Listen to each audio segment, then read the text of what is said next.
Hi friends, ఈరోజు మనం ట్రొమెలిన్ ద్వీపంలో జరిగిన ఒక సంఘటన గురించి మాట్లాడుకోబోతున్నాం. ట్రొమెలిన్ ద్వీపం ఈ పేరు మీరు వినే ఉంటారు. దీని ఉపరితలం చూడ్డానికి బంజరు భూమిలా కనిపిస్తుంది. వాస్తవానికి ఇక్కడ గడ్డి కూడా పెరగదు, ఎందుకంటే ఈ ప్రదేశం చుట్టూ ఇసుక ఉంటుంది. అందుకే దీన్ని ఇసుక ద్వీపం అని కూడా పిలుస్తారు. ఈ ద్వీపంలో మనకు తెలియని ఇతర ప్రత్యేకతలు ఎన్నో ఉన్నాయి. ఈ ప్రదేశంలో పగడపు శిలల ఉనికి చాలా ఎక్కువ. ఈ పగడపు శిలలు చిన్న సముద్ర జీవులు సృష్టించిన కాల్షియం కార్బోనేట్ నిర్మాణాలు అని అంటారు. రెండవది, ఈ ద్వీపం బయట కనిపించే దానికంటే ఎక్కువ లోతుగా ఉంటుంది. ఈ ద్వీపంలోని నీటిలో ఎన్నో పదునైన రాతి శిలలు మునిగిపోయాయి. ఇవి బయట నుంచి కనిపించవు, కానీ ఈ రాళ్లను దాటుకుని ఏ ఓడ పడవ కూడా వెళ్లలేదు. అందుకే ఈ ద్వీపాన్ని చేరుకోవడం చాలా కష్టం. అలాంటి ఈ ద్వీపంలో ఒక 100 మందిని తీసుకొచ్చి పడేస్తే ఎలా ఉంటుంది ఒక్కసారి ఊహించుకోండి. జూలై 31, 1761న చీకటి రాత్రి ఒక ఫ్రెంచ్ క్రూయిజ్ మెడగాస్కర్ నుంచి మారిషస్కు ప్రయాణిస్తోంది. 2 ఫ్రాన్స్ ఆధ్వర్యంలో కాలనీలుగా ఉన్నాయి. ఆ రోజు సముద్రంలో ఒక ఓడ దారి తప్పింది. దాని కెప్టెన్ పేరు జాన్ డెలాఫర్. అతని వద్ద 2 మ్యాప్లున్నాయి. అవి అతను 2 వేర్వేరు దిశల్లో వెళ్లేందుకు ఉపయోగపడతాయి. ఏ మ్యాప్ సరైందో కెప్టెన్ జాన్ అర్థం చేసుకోలేకపోయాడు. ఎందుకంటే రాత్రి చీకటి కారణంగా అతను ఏం చూడలేకపోయాడు. అందుకే అతనికి రాత్రంతా సముద్రంలో గడపడం తప్ప వేరే మార్గం దొరకలేదు. ఉదయం కాగానే తమ ఓడతో ముందుకు సాగారు. కానీ వాస్తవానికి అతని ఓడ మారిషస్ నుంచి తేబడిన మాంసం మరియు బియ్యంతో నిండి ఉంది. అతను ఆ మాంసం బియ్యాన్ని మెడగాస్కర్లో దించి తిరిగి వెళ్ళాలి. అయితే ఆ సమయంలో నల్ల జాతీయులను తమ ఇళ్లల్లో బానిసలుగా ఉంచుకునే అలవాటు ఉండేది వాళ్ళకి. రోజంతా ఆహారం మరియు నీళ్లు ఇవ్వకుండా వాళ్లతో పనులు చేయించుకునేవారు. మెడగాస్కర్ నుంచి తిరిగి వస్తున్నప్పుడు కెప్టెన్ జాన్ 160 మంది బానిసలను చాలా తక్కువ ధరకు కొనుగోలు చేశాడు. అతను ఈ బానిసలను రోడ్రిడ్జ్ ద్వీపానికి తరలించాల్సి ఉంది. ఈ పని కోసం జాన్కు పెద్ద మొత్తంలో రొక్కం అందింది. అయితే జాన్ ఈ పనిని అక్రమంగా చేస్తున్నాడు. కాబట్టి అతను వీలైనంత త్వరగా రోడ్రిడ్జ్ ద్వీపానికి చేరుకుని ఈ పని పూర్తి చేసిన తర్వాత అతను మారిషస్ తిరిగి వెళ్ళాలి. మ్యాప్ మరియు చీకటి కారణంగా వాళ్లు కూడా ట్రొమెలిన్ ద్వీపం వైపు వెళ్లసాగారు. ఈ ద్వీపం చాలా చిన్నదిగా ఉండడం వల్ల వీళ్లు దాన్ని చూడలేకపోయారు. ఈ ద్వీపం మొదట్లో పెద్ద సమస్యగా కనిపించలేదు. కానీ ఆ ద్వీపానికి దిగువన ఉన్న నీటిలో పదునైన రాళ్లను ఢీకొట్టడం వల్ల వాళ్ళు చాలా ప్రమాదంలో పడ్డారు. ఇది చాలా ఆలస్యంగా అందరికీ అర్థమైంది. దీని కారణంగా ఓడ విరిగిపోయింది. ఓడ చుట్టూ అనేక రంధ్రాలు పడిపోయాయి. దాంతో జాన్తో సహా ఓడలో ఉన్న వాళ్ళంతా తమ ప్రాణాలను కాపాడుకోవడానికి సముద్రంలోకి దూకేశారు. ద్వీపం వైపు వేగంగా ఎదడం మొదలుపెట్టారు. అయితే వాళ్ళు సుమారుగా 15 నిమిషాలు మునుగుతూ తేలుతూ చాలామంది ఇబ్బంది పడుతూ మరణించారు. ఓడ నుంచి ఒడ్డుకు వెళ్లడానికి శతవిధాలా ప్రయత్నించారు.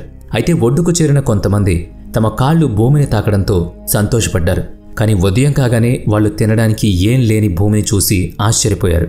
కొన్ని పొదలు మరియు అంతులేని ఇసుక తప్ప అక్కడ ఏమీ లేదు. ఆ సముద్రం నుంచి దాదాపు 200 మంది ప్రాణాలతో ఒడ్డుకు చేరుకున్నారు. ఇందులో 80 మంది నల్ల జాతీయులు, 120 మంది తెల్లవారు. వాళ్ళు చేరుకున్న ద్వీపాన్ని ఇసుక ద్వీపం అని పిలిచేవారని కెప్టెన్ తెలిపాడు. ఈ ఐలాండ్ ప్రపంచంలోని అత్యంత భయానక ప్రదేశాల్లో ఒకటి. ఎందుకంటే ఇక్కడ వృక్ష సంపద లేకపోవడంతో ఆహారాన్ని సేకరించడం చాలా కష్టం. ఈ ద్వీపం ఒకప్పుడు అగ్నిపర్వ తోట. కాలక్రమేణా శాంతించిందని నమ్ముతారు.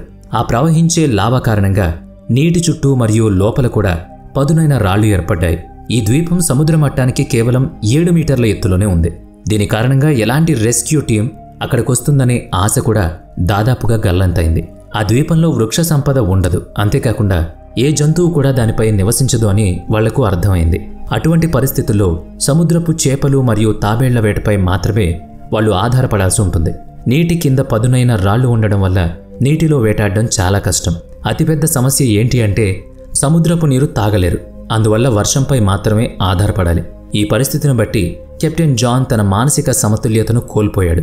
తన తదుపరి దశ ఏంటో, చిక్కుకున్న వారిని ద్వీపం నుంచి ఎలా రక్షించాలో అతను ఆలోచించలేకపోతున్నాడు. అటువంటి పరిస్థితుల్లో వార్తల యొక్క సహాయకుడు మిస్టర్ ట్రామ్లిన్ కెప్టెన్ బాధ్యతను స్వయంగా స్వీకరించాడు. కొత్త కెప్టెన్ ట్రామ్లిన్ మొదట రాళ్లలో చిక్కుకున్న ఓడ యొక్క చెత్తను వీలైనంత ఎక్కువగా ఒడ్డుకు తీసుకురాగలిగాడు. ఈ దశగా అందరూ కలిసి పనిచేశారు. ఇలా చేయడంతో ఓడ యొక్క శిథిలాలతో పాటు కొంత ఆహారం వాళ్ళకి దొరికింది. కానీ వారి వద్ద మంచినీళ్లు మాత్రం లేవు. దీంతో కొద్ది రోజులుగా నీటి కొరతతో జనం మృత్యువాత పడడం మొదలైంది. దీని తర్వాత కొత్త కెప్టెన్ ద్వీపంలో బావిని తవ్వమని ఆదేశించాడు. ఓడలో దొరికిన సామాన్ల సాయంతో ఆ బానిసలు తవ్వడం మొదలుపెట్టారు. దీంతో భూమి లోపల దాగి ఉన్న వర్షపు నీరు కనిపించింది. అయితే ఆ సమయంలో నల్ల జాతీయుల పట్ల వివక్ష ప్రబలంగా ఉండేది. మెడగాస్కర్ బానిసలుగా ఉన్న వాళ్లతో సహా ఆహారం, నీరు వాళ్లకు కాకుండా తెల్లవాళ్లకు పొదుపుగా ఇచ్చేవారు. ద్వీపం యొక్క 2 వేర్వేరు మూలాల్లో 2 శిబిరాలు కూడా నిర్మించబడ్డాయి. అందులో ఒకటి నల్ల జాతీయుల కోసం, రెండోది తెల్లవాళ్ల కోసం. వీళ్ళంతా కలిసి తప్పిపోయినా, బ్రతకడం కోసం కలిసి ప్రయత్నిస్తున్నా కూడా నల్ల జాతీయులు ఏమాత్రం తెల్లవారి ప్రదేశం వైపు రాకూడదు. ఈ ప్రజలు ప్రతిరోజు సముద్రం నుంచి ఓడ శిథిలాలను తీసి గట్టు మీదకు తీసుకురావాలి. బానిసల పనంతా నెలల తరబడి ఇలాగే సాగింది. క్రమంగా వాళ్ళంతా కలిసి ఈ మునిగిపోయిన ఓడ యొక్క శిథిలాలను చాలా వరకు బయటకు తీశారు. అయితే మెడగాస్కర్ ఈ ద్వీపం నుంచి ఎక్కువ దూరమేం కాదు. తెల్లవాళ్లంతా పడవ ఎక్కి వెళ్లిపోతే పేద నల్లజాతి బానిసలు వాళ్ళంతా అలాగే చూస్తూ ఉన్నారు. ఆ బానిసలు తమను రక్షించడానికి ఖచ్చితంగా ఎవరైనా తిరిగొస్తారని నమ్మారు. ఆ ఆశతో వాళ్ళు మరుసటి రోజు తమ జీవనాన్ని కొనసాగించారు. దాదాపుగా 4 రోజుల్లో తెల్లవాళ్లు మెడగాస్కర్కు చేరుకున్నారు. ఆ తర్వాత ఫ్రాన్స్ గవర్నర్ను సంప్రదించారు. అతనికి మొత్తం పరిస్థితి వివరించారు. వెంటనే ట్రామ్లిన్ ద్వీపం వైపు ఓడను పంపమని అడిగారు. కానీ గవర్నర్ ఆ మాట వినకుండా, నా అనుమతి లేకుండా బానిసలను పెట్టుకునే ధైర్యం మీకు ఎలా వచ్చిందని అడిగారు. అదే సమయంలో ఫ్రాన్స్ మరియు ఇంగ్లాండ్ మధ్య యుద్ధం జరుగుతోంది. దీని కారణంగా బానిసలను రక్షించడానికి నౌకలను పంపమని ఫ్రెంచ్ అధికారులను ఒప్పించడం కష్టమైంది. ఏదేమైనప్పటికీ ఫ్రెంచ్ శ్వేతజాతీయులందరి దృష్టిలో నల్లజాతి బానిసలను జంతువుల వలె చూసేవాళ్లు. మెడగాస్కర్ ప్రజలను రక్షించడంలో వాళ్ళకి ఎటువంటి శ్రద్ధ లేదు. రోజులు, నెలలు మరియు సంవత్సరాలు గడిచాయి. మెడగాస్కర్ యొక్క నిస్సహాయ నివాసులు ఇసుక ద్వీపంలో ఒంటరిగా ఉన్నారు. తమకు సాయం అందదని వాళ్లకు అర్థమైంది. అందువల్ల వాళ్ళు ద్వీపంలోనే తమ నివాసాలను ఏర్పాటు చేసుకున్నారు. ఈ ప్రజలు కూడా శ్వేతజాతీయులను చూసి ఓడలో మిగిలిపోయిన వాటితో మరొక పడవను తయారు చేశారు. ఆ పడవ ఇంకా చిన్నది మరియు కేవలం 20 మంది మాత్రమే ఎక్కగలరు.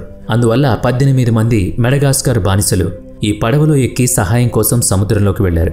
కానీ వాళ్ళు ద్వీపానికి తిరిగి రాలేదు. అలా అని ఇతర దేశాలకు కూడా చేరలేదు. సంవత్సరాలు గడిచిపోయాయి. మెడగాస్కర్ నివాసులు ఒక్కొక్కరిగా మరణిస్తూనే ఉన్నారు.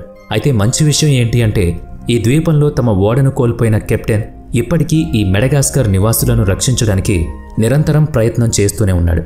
ఇంగ్లాండ్ నుంచి వచ్చినప్పటికీ అతను అధికారులందరినీ కలుస్తూ రెస్క్యూ కార్యక్రమాలను ప్రారంభించమని అభ్యర్థించాడు. దాదాపుగా 11 ఏళ్ల తర్వాత ఎట్టకేలకు తన ప్రయత్నంలో విజయం సాధించాడు. కొంతమంది అధికారులు అతనికి సాయం చేయడానికి ముందుకొచ్చారు. కానీ యుద్ధం పరిస్థితుల్లో ఈ పని ప్రారంభించడానికి మరో 3 సంవత్సరాలు పట్టింది. 1775వ సంవత్సరంలో చాలా కాలం తర్వాత ఓడ రెస్క్యూ ఆపరేషన్ కోసం ఇసుక ద్వీపానికి బయలుదేరింది. కానీ ద్వీపం దగ్గరకు రాగానే నీటిలో ఉన్న పదునైన రాళ్లను ఢీకొనడంతో ఆ ఓడ కూడా దెబ్బతింది. దీని కారణంగా మరమ్మతుల కోసం ఓడ ఉపసంహరించబడింది. దీని తర్వాత మరో ఓడ కూడా పంపబడింది. కానీ అది కూడా తుఫాను కారణంగా ఇసుక ద్వీపానికి చేరుకోలేకపోయింది. ఆ తర్వాత తదుపరి ప్రయత్నం చేయడానికి మరో సంవత్సరం పట్టింది. చివరికి 1776వ సంవత్సరంలో ఒక చిన్న యుద్ధ నౌకను, అంటే ఒక పోరాట నౌకను కొంతమంది అనుభవజ్ఞులైన సైనికులతో మళ్లీ ఈ ద్వీపానికి పంపారు. ఈ యుద్ధ నౌకలో ఉన్న సైనికులు మొత్తం ద్వీపాన్ని సముద్ర యాత్ర చేసి ఓడను ఒడ్డుకు చేర్చడానికి సురక్షితమైన మార్గం కోసం వెతికారు. చివరికి 29 నవంబర్ 1776న యుద్ధ నౌక ఇసుక ద్వీపాన్ని చేరుకుంది. వాళ్ల ముందు షాకింగ్ దృశ్యాలు కనిపించాయి. అంచనాల ప్రకారం అక్కడ దాదాపు 60 మంది మెడగాస్కర్ ప్రజలు ఉండాలి. కానీ ఈ మొత్తం ద్వీపంలో 7 మనుషులు మాత్రమే మిగిలారు. వాళ్ళంతా స్త్రీలే. అంటే దీనిలో ఉన్న మనుషులందరూ చనిపోయారు. ఈ ద్వీపంలో ఒక మహిళ తన ఒడిలో ఒక చిన్న బిడ్డను కూడా కలిగి ఉంది. ఆ స్త్రీలందరూ పక్షి ఈకలతో దుస్తులను తయారు చేసుకుని వేసుకున్నారు. అంతేకాకుండా పగడపు రాళ్లు మరియు పొదలు సహాయంతో వాళ్లు తమ కోసం చిన్న ఇళ్లను కూడా నిర్మించుకున్నారు. ఈ మహిళలు మరియు చిన్నపిల్లలను యుద్ధ నౌకలో తీసుకువెళ్లారు. 15 సంవత్సరాల తర్వాత వాళ్ళు మొదటిసారిగా మానవ భూమికి తిరిగి వస్తున్నారు. ఈ మహిళలను మొదట ఫ్రాన్స్కు తీసుకొచ్చారు. అక్కడ వారిని బానిసలుగా పరిగణించడానికి బదులు వారిని విడిపించి మెడగాస్కర్కు తిరిగి పంపేందుకు ప్రణాళికలు రూపొందించారు. కానీ ఈ మహిళలు తమ జన్మస్థలానికి తిరిగి వెళ్లడానికి నిరాకరించారు. మళ్లీ సముద్ర ప్రయాణం చేయకూడదని వాళ్ళు భావించారు. అందువల్ల ఈ మహిళలందరికీ ఫ్రాన్స్ యొక్క పౌరసత్వం ఇవ్వబడింది. ఫ్రెంచ్ ప్రభుత్వం కెప్టెన్ ట్రామ్లిన్ చేత ఈ ద్వీపంలో చిక్కుకున్న ప్రజల ప్రాణాలు రక్షించడానికి పదే ప్రయత్నించింది. అందుకే ఈ ద్వీపానికి కెప్టెన్ పేరు మీదుగా ట్రామ్లిన్ ద్వీపం అని పేరు పెట్టారు. ఈ ద్వీపం ఇప్పటికీ అలాగే ఉంది. కానీ కొన్నిసార్లు కొంతమంది పురావస్తు శాస్త్రవేత్తలు సర్వేలు నిర్వహించడానికి అక్కడికి వెళుతూ ఉంటారు. వృక్ష సంపద పెరగని, జనావాసాలు లేని దీవులు ఉన్నాయని వాళ్ళు తెలుసుకోవాలనుకుంటున్నారు. అయితే అక్కడ బ్రతికి బట్టగట్టిన మహిళలు 15 ఏళ్ల పాటు తమను తాము ఎలా బ్రతికించుకున్నారు? ఈ ఒక్క ప్రశ్న ఇప్పటికీ ప్రశ్నగానే ఉంది. 2006వ సంవత్సరంలో ఫ్రెంచ్ పరిశోధకులు ఈ ద్వీపంలో తమ సర్వేను పూర్తి చేశారు. ఈ పరిశోధనల్లో వారు సముద్ర పక్షులను మరియు తాబేళ్లను చంపి తిన్నారు అని ఒక అంచనా ఉంది. అయితే ఇప్పటికీ ఈ కథ గతపుటలతో పాతిపెట్టబడింది. కానీ ఈ కథ తెలుసుకోవడం వల్ల మన గతం ఎంత బాధాకరమో అన్నది మనకు గుర్తుకొస్తూ ఉంటుంది.